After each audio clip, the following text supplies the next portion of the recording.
Ito pa yung mga araw na sama-sama at simple lang. Ay payapang kaisipan at nagtutulungan. Hay mga mi! Panibagong araw, panibagong pag-asa. Aba naman, may bago tayong intro.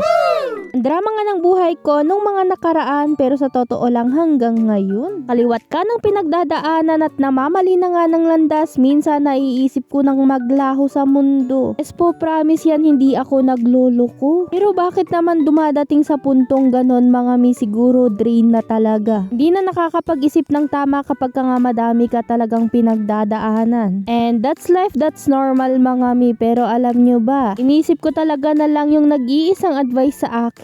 Mas madami pa ang masasayang alaala kesa sa isang beses lang na pangyayaring mali. Ano ba naman kasi itong asawa ko, isublikon sa. Ay tay, kung pinapanood nyo to, isaoli ko na yung anak nyo. Huy! Ay Diyos ko, pag nakakainom mga mi, lumalaki ang mata. Ewan ko ba't nasasaniban na itong asawa ko kapag ka nga talagang nakakarami ng inom. Ngayon ay ipinapaintindi ko sa kanya kung ano ba talaga ang gusto niyang buhay. So anya ngay nga rin inasawa ko to at ama siya ng mga anak ko na kung saan pag nakikita nilang nag-aaway kami, mahihirapan yung mga bata. Kaya sabi ko, kailangan ko talaga ng mahabang pasensya, hindi lang sa mga anak pati sa asawa. Patawarin talaga ako ng Lord kung minsan naiisip ko sa sobrang drain na maglaho na lang. Pero hindi ko gagawin yon at patawarin talaga ako ng Lord. Nandito na din talaga kasi tayo sa totoong buhay mga mina, kung saan may darating talagang problema. Kung saan kailangan mo talagang patatagin yung loob mo dahil sinusubok ka na naman. At ano pang silbi nating nagbabasa ng mga Bible verse mga mi kung hindi natin ito isa sa buhay, na kung saan anumang mga pagsubok ang dumating, lilipas din. Syempre, i-testify mo sa madaming tao kung paano kumilos ang Lord sa buhay mo na nalagpasan mo ang pagsubok na to.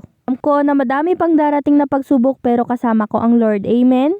Murang ukay-ukay lang naman, tara dito sa may Block 4. Bungad pa lang makakakita ka na ng 10 pisong pillowcase. Tapos kung matyaga ka pa talagang mag-ukay-ukay at maghanap-hanap, yung 100 mo makakarami na. Hanggang sa kaloob-looban, pasukin nyo lang mga mi. Yung kakalimutan, puntahan ng stall 165. Madaming baggy pants dyan mga mi at super affordable. Sukat, wag lang kayo syempreng mahihiya. Aming pagpipilian at tiyak ako na makakakuha ka dito. Para naman sa mga pangbata mga mi, puntahan nyo na itong stall ng kapatid ko.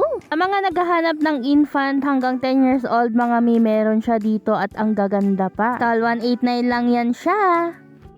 Ang cute neto mga mi, ako lahat ang gumawa. Grabe, nagustuhan ko at nag-enjoy ako. Noong bata ako, mahilig ako sa mga paper doll mga mi, o kaya naman magguhit-guhit sa aking notebook na kung saan bahay-bahayan, ipintuan, kama, cabinet, TV, ganun. On nga, nauubos pa talaga yung notebook ko kakaguhit mga mi at kakagawa ng mga paper doll. Pero sa panahon ngayon, madami nang nag-improve, hindi na pahirapan mga mi at may mga ganitong 3D puzzle na. Totoo lang, oo, mas maganda to mga mi. Ala, naka-fix na nga pala siya, tatanggalin mo na lang isa. Alala ko tuloy yung mga paper doll talaga noon mga mi, yung tipong dadamit-damitan mo. Pero hindi siya tatayo na katulad ng gagawin natin ngayon. May instruction na nga rin pala ito. Para naman nga mabilis mga mi, heto tinatanggalan ko isa-isa yung pagsusuksukan natin. Parang ganyan. Una, matcha-challenge ka talaga mga mi, pero hindi na bale at meron naman tayong susundan. Alam nyo ba, parang tunay ito na kung saan kayo mismo ang gagawa ng cabinet, mga design, ganun.